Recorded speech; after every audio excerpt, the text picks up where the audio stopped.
Un webinaire durant lequel vous découvrirez comment le nouveau campus Eurecia est un projet architectural évolutif et participatif. Ce patrimoine revalorisé du domaine de Fage est en effet au service d'une ambition collective, celle d'inventer un nouvel espace de vie et de travail au cœur d'un territoire ancré dans la culture régionale. On est près de Toulouse. À travers les témoignages de l'architecte, du bureau d'études, du designer, ainsi que celui du maître d'ouvrage, nous allons retrouver toutes les étapes de la conception, de l'élaboration, de la réalisation de ce projet, un projet architectural hors norme finalement. Avec nous pour en parler aujourd'hui, Pascal Grémiot, vous dirigez Eurecia. Bonjour. Christophe Pelous, vous êtes architecte pour Pelous Architecture. Noël Bernat, vous êtes designer et vous dirigez l'atelier NB & Co. Sophie Moreau, vous êtes co-gérante du bureau d'études MPS Ingénierie. Bonjour. N'oubliez pas que vous pourrez poser vos questions tout au long de ce webinaire. Nous tenterons d'y répondre en live. Pascal Grémiot, la première question est pour vous. Le choix du site du domaine de Fage n'apparaît pas évident au premier abord pour quelqu'un qui recherche de nouvelles surfaces de bureau. Quels sont les critères qui ont guidé votre choix ?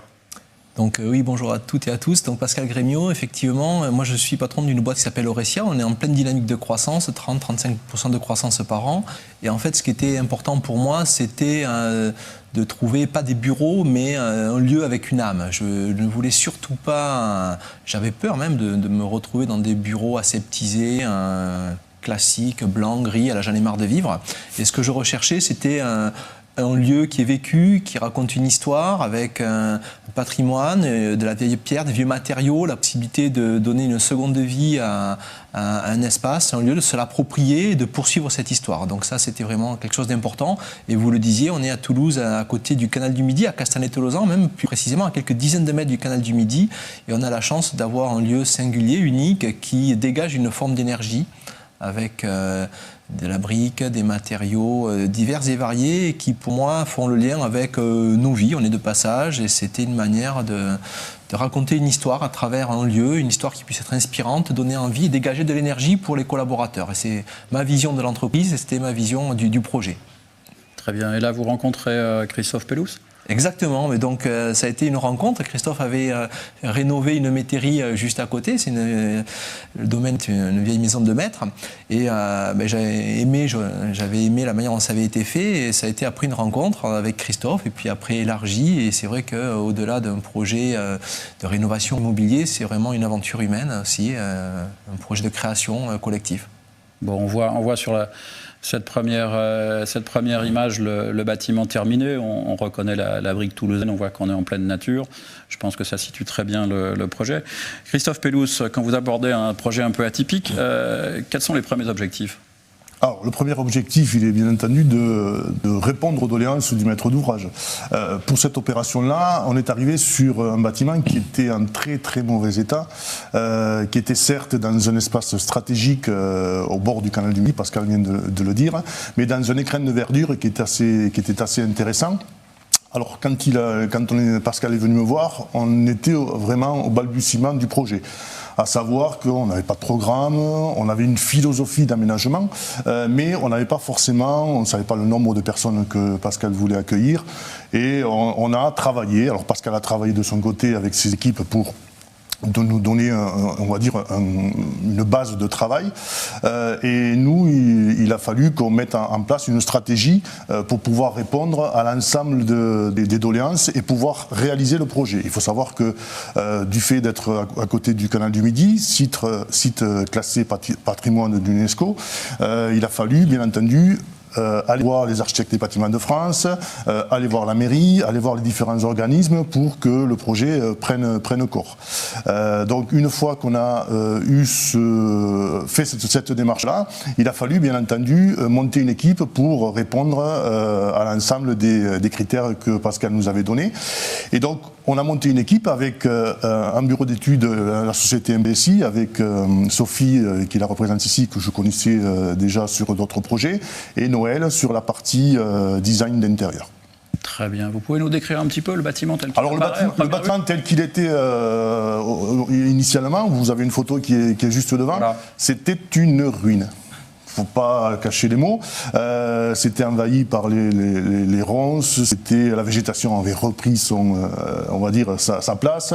Ça avait été squatté à différentes reprises. C'est un bâtiment qui appartenait à la mairie. Et lorsqu'on l'a repris, il y avait donc un bâtiment principal qui était sur 2 niveaux, et ensuite des petits annexes, 3 petites annexes qui étaient sur les côtés. Et l'idée avait été pour avoir quelque chose qui corresponde aux doléances de Pascal, de relier ces petites annexes au bâtiment principal de façon à ce qu'il y ait quand même une liaison avec les 3 bâtiments pour que le fonctionnement de l'entreprise puisse se faire correctement. Bien sûr.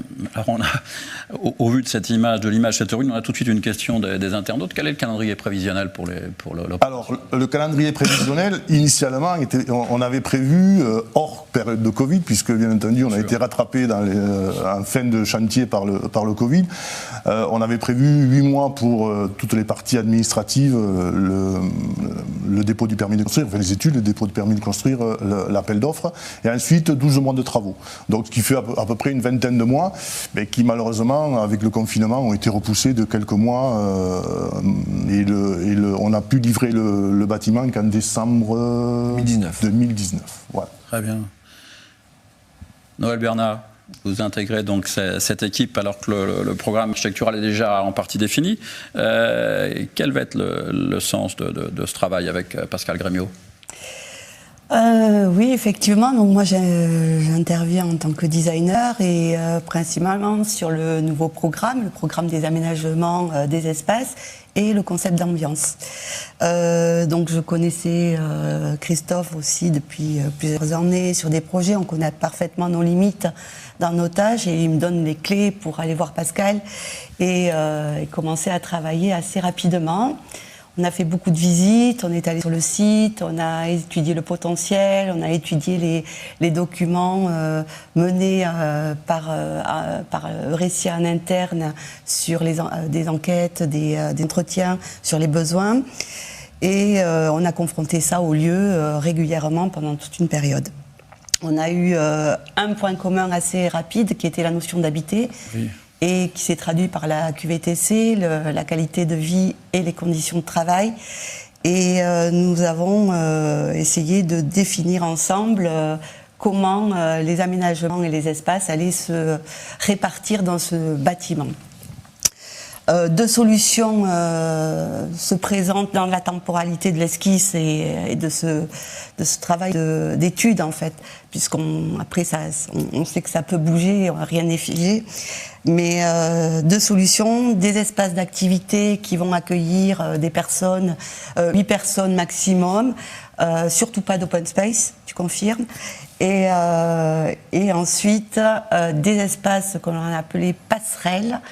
Alors ces espaces passerelles sont des espaces de mise en mouvement qui permettent aux usagers de pouvoir se déplacer autrement que dans leur espace d'activité propre. Et ils vont y trouver de la sérendipité au travail, de la contemplation, de l'inspiration, mais aussi ils vont permettre de s'isoler ou même de partager un café bio. Très bien. Oui, des espaces passerelles qui définissent bien ce concept un peu d'un projet collectif. Oui, complètement. Très bien. L'idée de lien. Parfait. Et pour vous, Sophie Moreau, votre intervention débute aussi lorsque la géographie des espaces est déjà définie. Ça commence à prendre forme, il faut intégrer la technique. C'est ça. Alors, c'est vrai que pour nous, en tant que bureau d'études, c'est toujours plus compliqué d'être sur de la réhabilitation que sur du neuf. Là, en effet, moi, la première fois que j'ai mis les pieds sur le site, c'était une ruine, comme l'a dit Christophe, avec 2 problèmes principaux pour les équipements techniques. C'est qu'il n'y avait pas de place définie pour pas un sous-sol où on pouvait créer des locaux techniques, pas une grande terrasse où on pouvait mettre les équipements.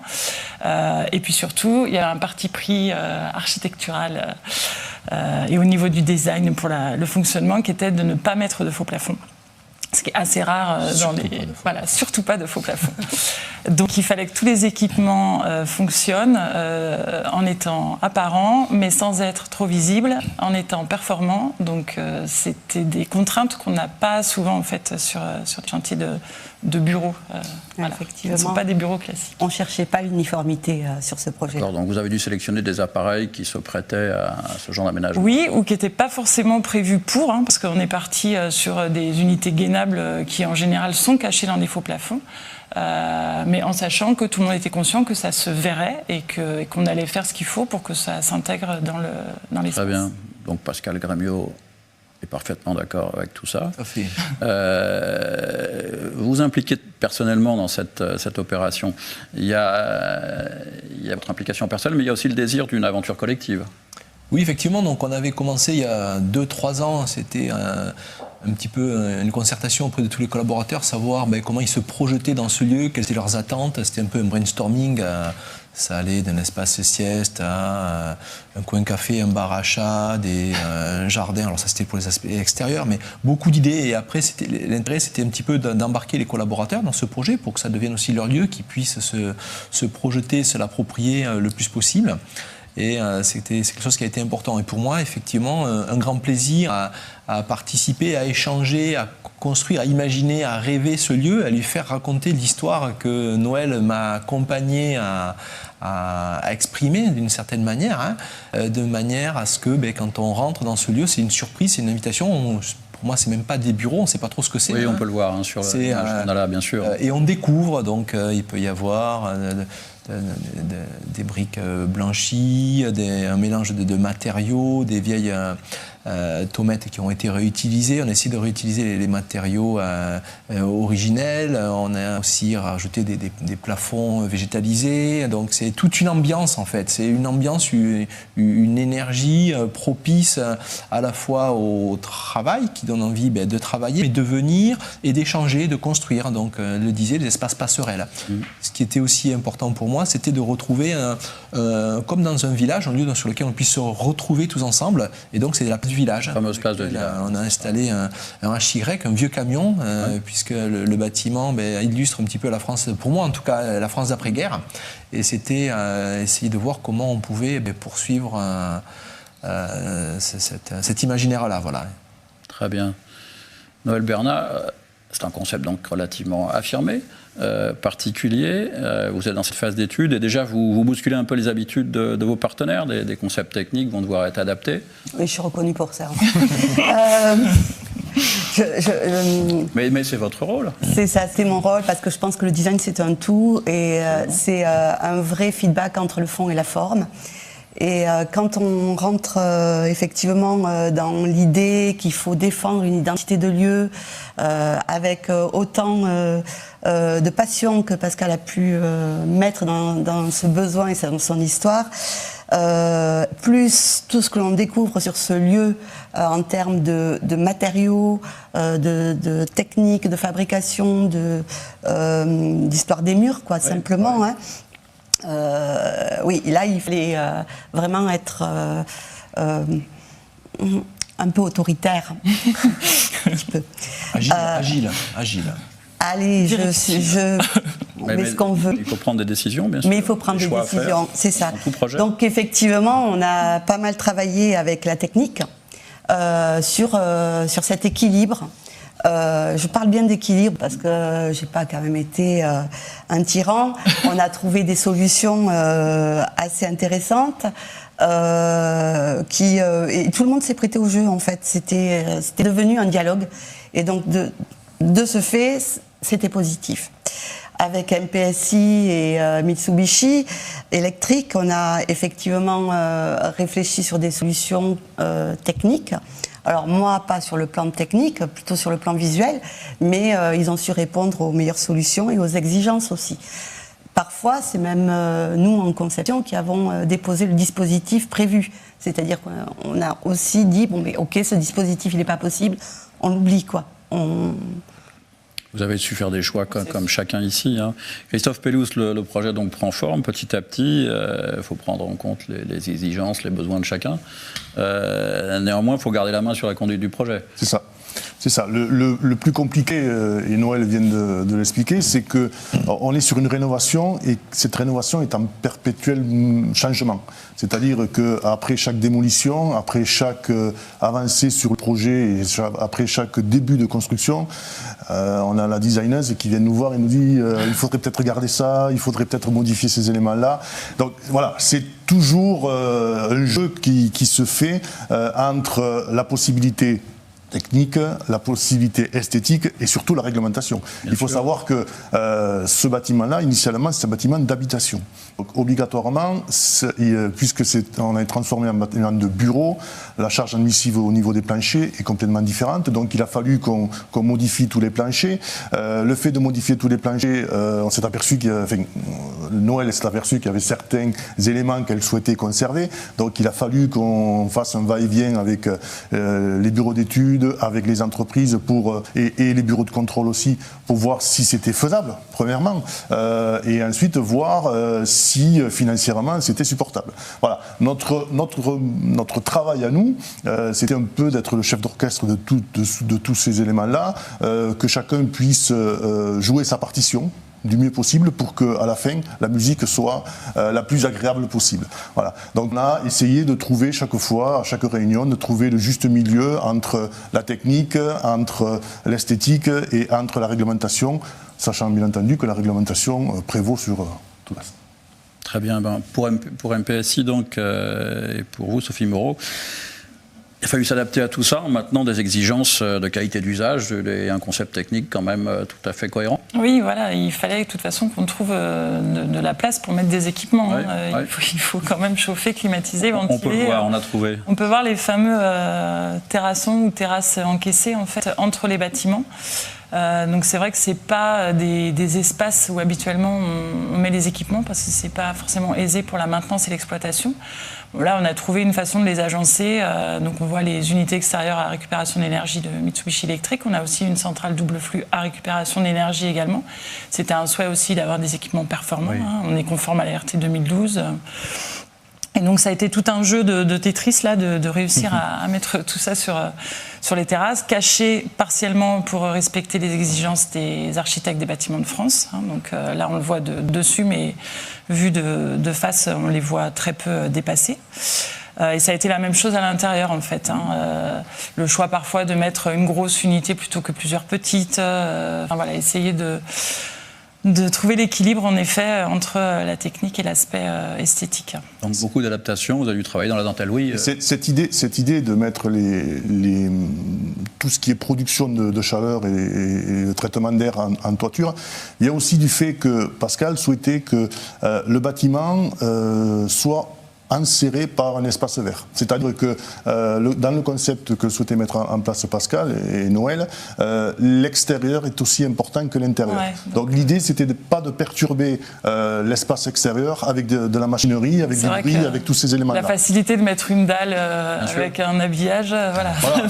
Ça aurait été beaucoup plus simple pour tout le monde. Mais comme on n'a rien fait dans la simplicité, on s'est dit, bon voilà, l'idée c'est que l'extérieur est aussi important que l'intérieur. Cette liaison avec on va dire la nature est très importante, donc essayons de cacher, on va dire, le maximum les éléments techniques. Bon, voilà effectivement l'exemple d'un certain aboutissement du travail d'étude. Et après, le chantier commence. Exactement. Il y a de nouvelles contraintes techniques, j'imagine. Bien entendu. Un chantier qui se passe sans problème n'est pas un chantier. Non, surtout une rénovation. Il faut savoir qu'une rénovation, sur un bâtiment neuf, on a très peu de choses qui sont inconnues. Là, on arrive à découvrir des choses parfois qui sont très intéressantes. Des fenêtres qu'on n'avait pas vues, des tomates qu'il fallait conserver, des revêtements que l'on voulait transférer dans un autre endroit, des charpentes qu'on veut conserver. Tous ces éléments-là, il a fallu, au cours des réunions qui étaient hebdomadaires, qu'on essaye de trouver la solution pour les conserver. Alors, on a essayé de conserver le maximum de choses, mais des fois il est apparu que c'était impossible. Alors pour des raisons techniques, pour des raisons financières ou d'autres, ou de temps, mais il a fallu quand même qu'on arrive tant bien que mal à modifier certaines prestations tout en gardant un œil sur la réglementation, tout en gardant un œil bien sûr sur la technique et sur le délai, parce qu'il ne fallait pas non plus que le chantier dure trop longtemps. C'est vrai que les planchers, par exemple, il va falloir les... Exactement, les planchers alors on avait décidé bien entendu de conserver les façades extérieures qui avaient un intérêt architectural important au niveau de la modénature, au niveau des revêtements, au niveau de la zinguerie, enfin tous ces éléments-là faisaient du bâtiment déjà un bâtiment à haute qualité architecturale. Et l'idée ensuite c'est de démolir tous les planchers et malheureusement il a fallu en conserver certains. Enfin, malheureusement. Je dis malheureusement pour l'aspect technique. Hein. Après, au niveau esthétique, c'est vrai que c'était très intéressant de les conserver. Mais voilà, c'est des contraintes qui viennent en plus et qui nous ont un peu embêtés. Parce que vous savez que quand on a un projet qui est bien défini, c'est toujours facile de pouvoir arriver au bout, mais quand on change certaines choses, ça induit des modifications qui sont pas forcément, qu'on n'appréhende pas forcément de suite. Mais ça fait aussi la qualité et on va dire l'osmose qu'il y a eu dans l'équipe de maîtrise d'œuvre et de maîtrise d'ouvrage. C'est-à-dire que c'était intéressant d'aller sur le chantier et de se dire voilà, qu'est-ce qu'ils nous ont inventé encore cette semaine. Voilà. Donc c'était un peu le jeu. On a essayé au maximum de respecter tout ce qu'ils souhaitaient, tout en conservant toujours ces différents créneaux qui sont la technique, la réglementation et le délai. Exactement. Alors pour vous, Noël Bernaz, c'est merveilleux. Toutes ces découvertes de chantier, c'est un prétexte pour rebondir, pour donner corps un peu à cette ambiance que souhaite Pascal. Exact. Comme vient de le dire Christophe, en plus ça rentre vraiment dans un des premiers échanges. On va essayer d'utiliser les 3 R, recycler, rénover, réemployer. Donc effectivement, là, on a devant nous une image qui a un vrai mélange. Ouais. On voit bien d'ailleurs des planchers, des planches, donc des planchers récupérés, donc qui appartenaient à une autre partie du bâtiment, qui attendent de prendre place dans la réserve de céramique. On a une tomette qu'on a nettoyée pièce par pièce et effectivement l'artisan m'a pas vraiment apprécié au tout début, mais ça s'est fait, on le voit. Mais ça s'est fait. Très bien. Et on a ce carreau à étoiles là qui est un carreau totalement contemporain qui a été réintégré sur un plancher béton neuf. Donc il a fallu retravailler les niveaux. Bon, je pense qu'aujourd'hui, là, on voit que il y a 3-4 entreprises qui ont travaillé sur ce sol et ça fait un résultat de convergence. Donc, pour cela, il a fallu énormément dialoguer aussi avec les artisans. C'est-à-dire, de la même manière qu'on a dialogué entre nous, on a dialogué avec les artisans. Et les artisans, une fois qu'ils ont pris connaissance du récit, connaissance de ce qu'on voulait y mettre en termes d'ambiance, ils nous ont créé même des découvertes. C'est eux-mêmes qui ont apporté des surprises. C'est sur le chantier. Et voilà. Donc sur ces points-là, cette image est très parlante en fait. On a travaillé également sur les piquages des murs. Puis ces accidents sont devenus des entrées en matière et qui ont été recréés. Donc on a du matériau brut. Et on a du matériau créé. On va le voir ensuite, vous avez fait intervenir des plasticiennes, des artisans. C'est ça. Sophie Moreau, sur le chantier d'adaptation, pour vous, c'est moins facile. Les équipements, on les a commandés à l'avance. On ne change pas au dernier moment parce que, tiens, il y a une cloison qui bouge. Ouais, alors c'est plus qu'une cloison qui bouge. Hein. Là, typiquement, dans ce que vient d'expliquer Noël, on a eu un changement à faire au niveau du premier étage d'une des ailes où on a découvert des murs, où les briques étaient... on voulait conserver le mur apparent. Nous, on est prévu de mettre des unités murales de clim. Bon, ça passait assez mal, hein. Donc il a fallu trouver d'autres solutions alors que le matériel était déjà sur chantier. Donc c'est vrai que l'entreprise a aussi joué le jeu de faire des échanges avec Mitsubishi Electric, de trouver d'autres solutions. On a mis des ventiloconvecteurs en allège avec du placo, des grilles, pour que ça se noie dans la pièce. On a fait la même chose sur la salle qui est en photo, c'est la salle de réception un petit peu du site, la cafette, où le choix a été fait de peindre le faux plafond en noir. Donc du coup, les gaines de ventilation, les cassettes ont été également peintes en noir. Alors que ça, c'était pas prévu dans le cahier des charges au départ, hein. Donc c'est des adaptations qu'on a dû faire avec l'entreprise et avec l'équipe, tout en restant dans notre budget évidemment, hein, parce qu'on parle de délai, de technique, mais aussi de budget, hein. On n'avait pas une enveloppe, on pouvait pas exploser l'enveloppe, voilà. Donc, et il faut trouver des solutions qui techniquement équivalentes, quoi. On peut pas dire tant pis, on dégrade le projet, quoi. Donc on le voit très bien d'ailleurs avec cette photo. Noël Bernal et toutes ces découvertes, ça vient conforter en fait l'identité du projet que vous avez défini dès le départ avec Pascal Grémiot. Oui, en fait, on est sans arrêt dans l'improvisation, quelque part avec... je dirais pas qu'on improvise. On a imaginé, on a peut-être posé des définitions, mais effectivement, dès qu'on se retrouve confronté à un support ou à une technique, hop, il faut réagir assez rapidement. Donc là, on parlera d'agilité, effectivement, et il faut trouver des solutions pour confronter les matériaux avec les équipements, avec l'existant et autres. Finalement, c'est des poupées russes. Hein, une découverte en amène une autre, et finalement, on en laisse une autre à quelqu'un d'autre. On voit bien assez rapidement dans l'ambiance proposée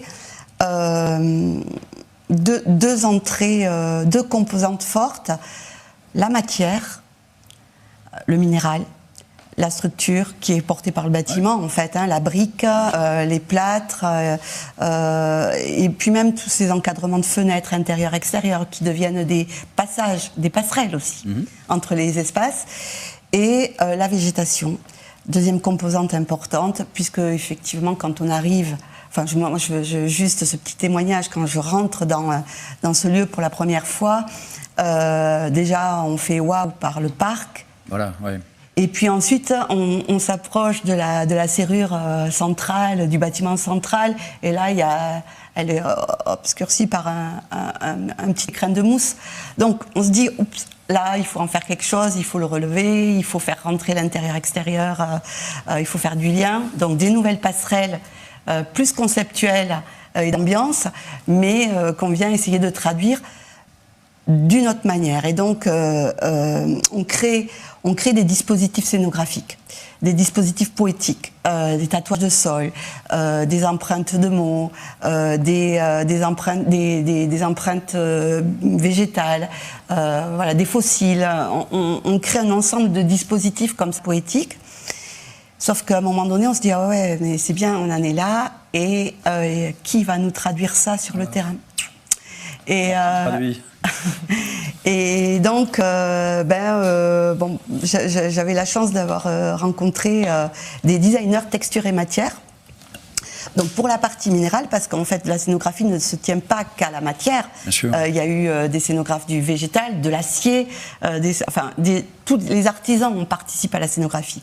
Mais effectivement, Alice Boyer et Marine Ripoll, deux designers texture et matière, ont travaillé dès le gros œuvre. En fait, on a travaillé ensemble dès le gros œuvre à créer, à tester, à échantillonner, à mettre en place des process contemporains entre le graphe et le moulage. Enfin, vraiment, on a travaillé sur des recherches qu'on a présentées à Pascal pour validation.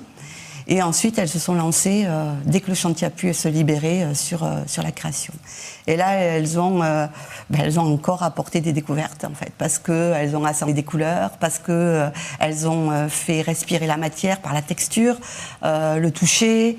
On pouvait caresser ces murs on pouvait s'en inspirer, on peut ressentir une empreinte d'une clé dans un mur pour envoyer. Ici, sur cette photo, on voit des feuilles de chêne. Donc c'était l'idée de ramener un élément du parc à l'intérieur, mais ces feuilles de chêne ne sont pas que des moulures en plâtre, elles sont avec aussi des inscriptions de vieux journaux trouvés dans les greniers de la bâtisse pour laisser une trace. Donc on découvre, ça bouge, on improvise. Christophe Pelouse, comment vous gérez tous ces développements en permanent? Difficilement. Non, franchement, c'est une aventure. Bien sûr. Ce projet-là, c'est une aventure. On va dire, c'est une grossesse, tout simplement. T'en parles en connaissance de cause. Non, sur le principe, c'est très intéressant. C'est une aventure humaine qui est très intéressante à vivre.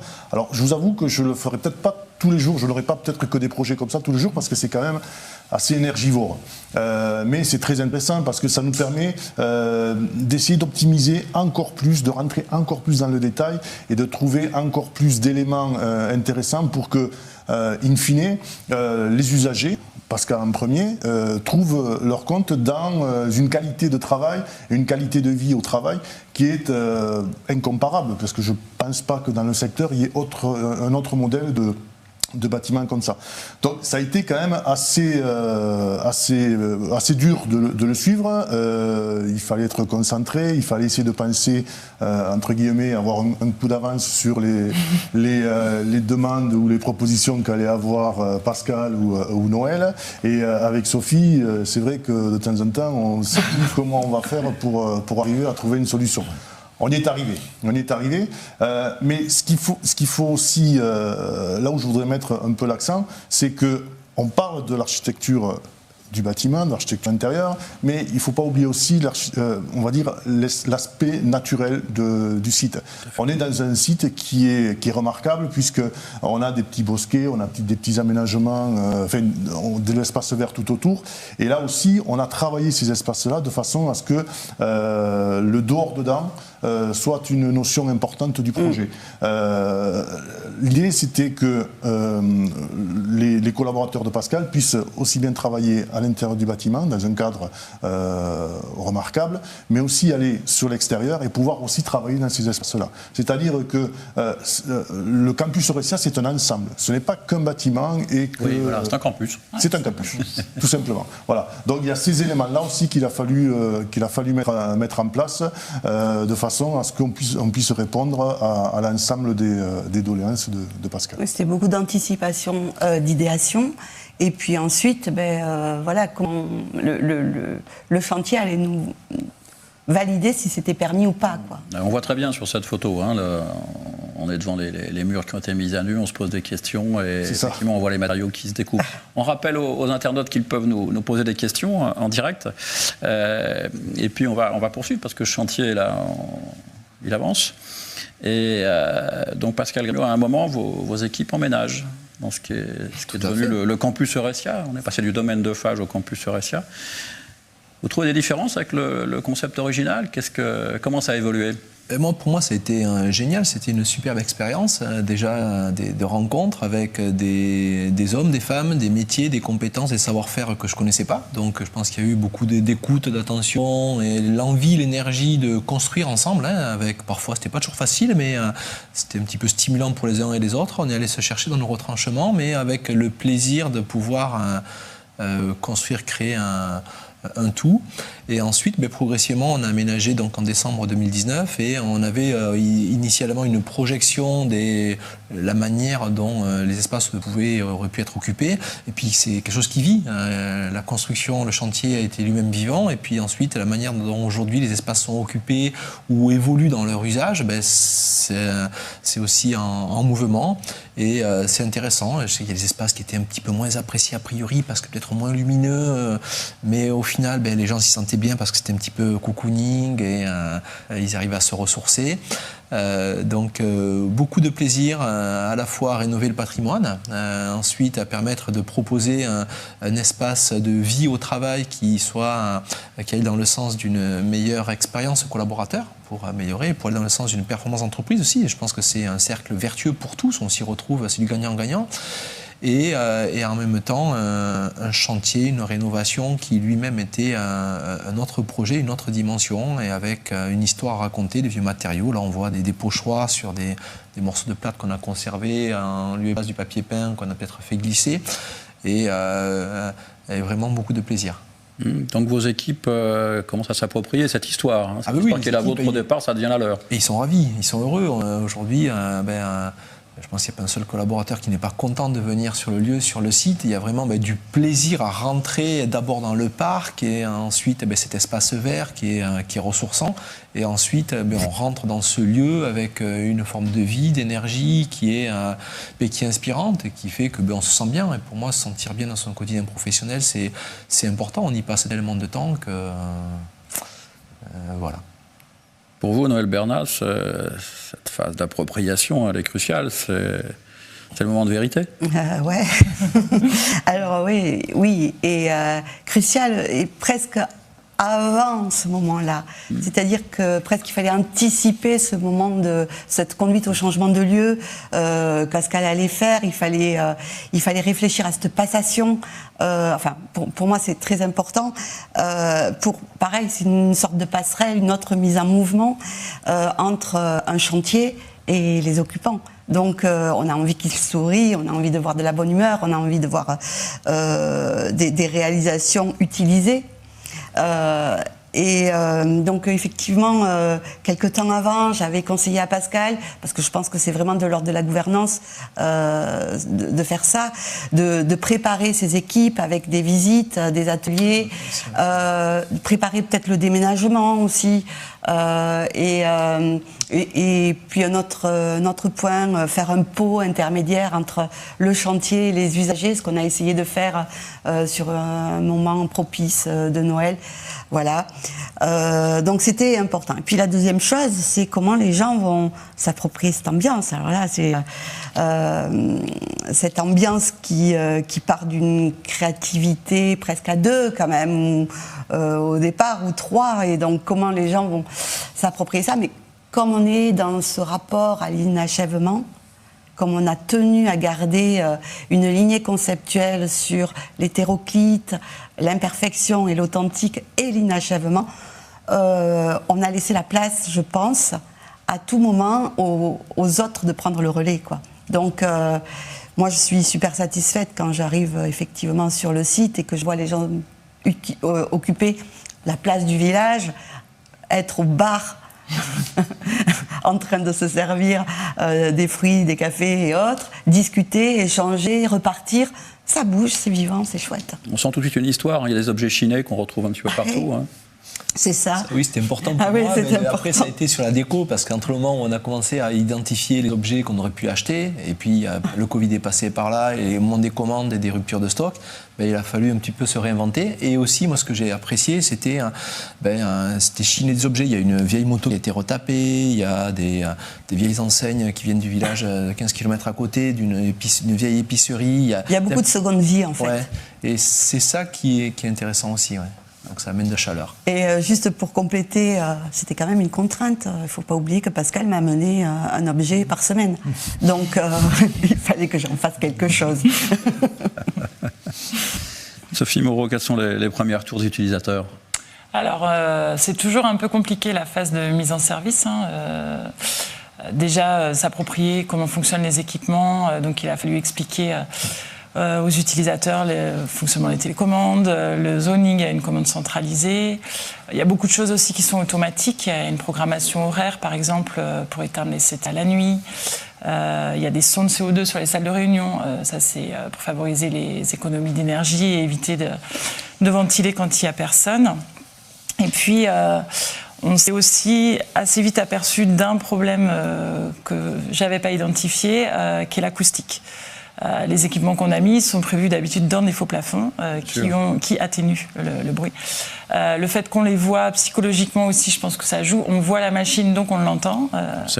On a tous fait l'expérience dans des hôtels où on éteint le truc parce qu'on le voit et que ça fait beaucoup de bruit Donc il y a eu une phase de discussion, d'apprentissage avec les collaborateurs de Pascal pour voir comment on pouvait essayer de gérer ce problème, en sachant que pour faire du froid ou du chaud, il faut qu'il y ait une machine qui fasse du bruit, quoi. Donc après, il ne faut pas que ça perturbe le travail. Mais je pense que là, au fur et à mesure des semaines, tout le monde a compris le fonctionnement. C'est peut-être aussi habitué à l'environnement. Oui, ça marche bien. Voilà, je pense qu'il y a des pièces où, si on veut être plus tranquille, on sait qu'il faut s'isoler ailleurs. Enfin voilà, il y a tout un jeu aussi d'apprentissage du lieu. C'est comme une vieille maison avec les poutres qui craquent, les gens qui travaillent. Et puis, ça, ouais, on a cette vue des cassettes en plafond. Hein. Ce qu'on n'a pas, c'est le son, bien sûr. Et puis on voit pas aussi que derrière, il y a toute une électronique, il y a un gros travail du bureau d'études. Mais bien sûr, ouais. Et puis bon, là, sur cette photo-là, il y a les chemins de câbles apparents, mais c'est vrai qu'on a des chemins de câbles, par exemple, couverts de mousse à différents endroits. C'est pas des choses qu'on fait d'habitude. Donc voilà, il y a vraiment un lien entre tous nos corps de métier. On a mis la mousse après. Hein. Après, oui, bien sûr. On a mis d'abord les câbles. On en avait besoin. C'était notre support. Voilà. Christophe Pellos, le projet devient réalité. Oui, le projet devient réalité et c'est une grande fierté d'avoir fait ce projet-là, d'avoir mené le projet à bout, d'avoir monté une équipe où finalement, entre les artisans, les maîtres d'ouvrage, les entreprises qui sont intervenues, les bureaux d'études et tout le monde, on va dire l'osmose a été faite. Alors, c'est vrai que de temps en temps, il y a eu des tensions, il y a eu des recadrages, des choses comme ça, mais dans l'ensemble, le projet s'est très bien passé.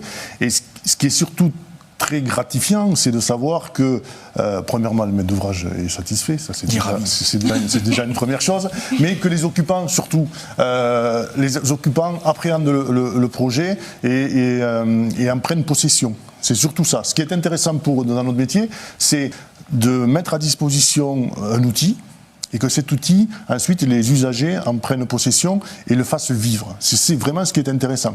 Nous, on est juste là pour donner, entre guillemets, les clés du bâtiment, et après, c'est à eux de le faire vivre. Et de ce côté-là, je pense que le résultat est très bon. Aussi bien sur les aménagements intérieurs, aussi bien sur le fonctionnement, et aussi bien sur les aménagements extérieurs. Et on est arrivé à créer une osmose dans ce campus-là qu'on ne retrouve pas ailleurs dans le secteur. On n'a pas ce type d'ouvrage et ce type de conditions de travail. Et je vous avoue que si je pouvais travailler chez Eurecia, je travaillerais chez Eurecia. Mais on le voit très bien sur cette image. Effectivement, c'est un espace qui fait envie. On s'y sent bien tout de suite, rien qu'à le regarder. On voit aussi cette transparence avec le parc autour. Donc l'espace, effectivement, la cohérence du concept, on la voit apparaître ici complètement. C'est ça, l'idée c'est, comme je disais tout à l'heure, c'est qu'on n'a pas forcément voulu faire de façade brute et de faire une frontière entre l'intérieur et l'extérieur.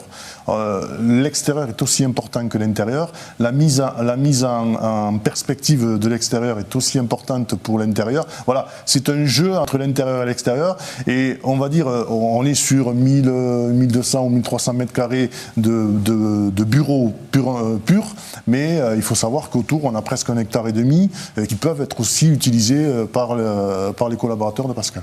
Et peut-être que aussi ces fenêtres ouvertes sur l'extérieur, en fait, le fait qu'on ait peint les plafonds en noir, qu'on ait utilisé l'acier, on est dans le bon contraste et on fait vraiment des ouvertures.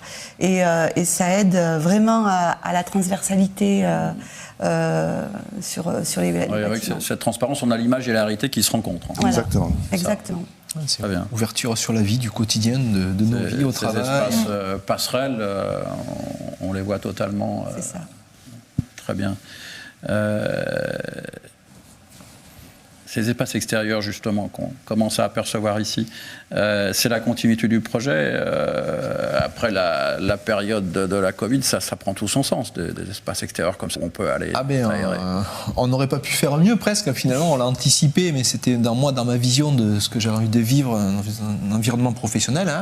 C'est se sentir le mieux possible et effectivement avoir de l'espace, on peut se ressourcer, on peut avoir des parenthèses d'évasion, on a des des tables de pique-nique qui nous permettent de faire, il y a de plus en plus, par ces beaux temps, par ces beaux jours, de faire des réunions à l'extérieur, de déjeuner à l'extérieur, mais aussi il y en a qui marchent pour faire des réunions en marchant. Donc en fait, on teste, on expérimente, mais c'est vraiment une cassure, des ruptures dans le quotidien et qui viennent égayer, réénergiser nos journées. Hein. Très bien, qu'est-ce qu'on va trouver à l'extérieur dans le parc? Il y a des rues, je crois. Donc il y a un terrain de pétanque. Effectivement, on a mis un petit terrain de pétanque qui permet de partager des moments conviviaux. On a ces tables de pique-nique dont je parlais. On a des nichoirs, on a un potager, effectivement. On a plein d'animations aussi qui viennent se greffer à ça pour découvrir la nature. C'est des ouvertures pour les collaborateurs, hein. Par exemple, se promener dans le parc avec un spécialiste des nichoirs. Il y a une vingtaine de nichoirs et découvrir les nichés au printemps, à l'automne, c'est intéressant. On se réapproprie des yeux d'enfant, finalement. Hein. Il peut y avoir aussi des découvertes sur les plantes comestibles. Il y a plein de choses qui sont parfois autant de surprises, des invitations à découvrir, à la curiosité, à avancer, et pour nous sortir parfois de quotidien qu'on pourrait craindre de voir un petit peu gris ou grisant. Donc c'est vraiment, on le voit ici là sur pour moi ça évoque un petit peu les fêtes du village. Le Citroën, le HY, ça c'était important pour moi de le remettre et finalement d'avoir un endroit qui n'est pas festif mais qui est une invitation à se retrouver, à échanger, à partager. Après on fait pas, mais qui comment ? Pourtant nous on se rappelle comment on allait le rentrer ce camion. Voilà, c'est ça. Après il y a plein de problèmes techniques. Mais ça a été aussi, on voit des vieilles caisses qui ont été rajoutées, des guirlandes lumineuses. C'est la magie de l'espace, du lieu déjà, et de l'espace, de ce qu'on a pu créer avec Noël et Christophe. On le voit, le projet était évolutif et on voit que le campus Eurecia n'est pas un lieu figé. Comment vous voyez l'avenir maintenant d'Eurecia sur ce campus ? Très bien. Déjà, on est toujours dans une forte dynamique de croissance. Donc, croissance veut dire plus d'effectifs, plus de collaborateurs, même si on commence à basculer sur du travail hybride. Donc, ça fait évoluer la manière de vivre, d'occuper l'espace. Mais aujourd'hui, ça va tellement bien qu'on est déjà en train de réfléchir à une extension de ce projet, et tout le défi, tout le challenge va être d'essayer de conserver au maximum la beauté, l'espace de la verdure du parc, le campus, et de recréer des espaces aussi transparents, chaleureux, lumineux, et qui dégagent, qui amènent cette énergie, et je suis certain qu'on va y arriver avec beaucoup plus de mètres carrés. Je pense que c'est une très bonne conclusion, on le voit sur ces photos. Écoutez, ce webinaire s'achève. Merci pour votre attention et vos questions. Vous pourrez retrouver le replay de ce webinaire toute la journée sur le site du Moniteur. Vous pouvez également noter ce webinaire. Je vous remercie tous les quatre. Bravo pour ce beau projet et à bientôt. Merci à vous. Merci.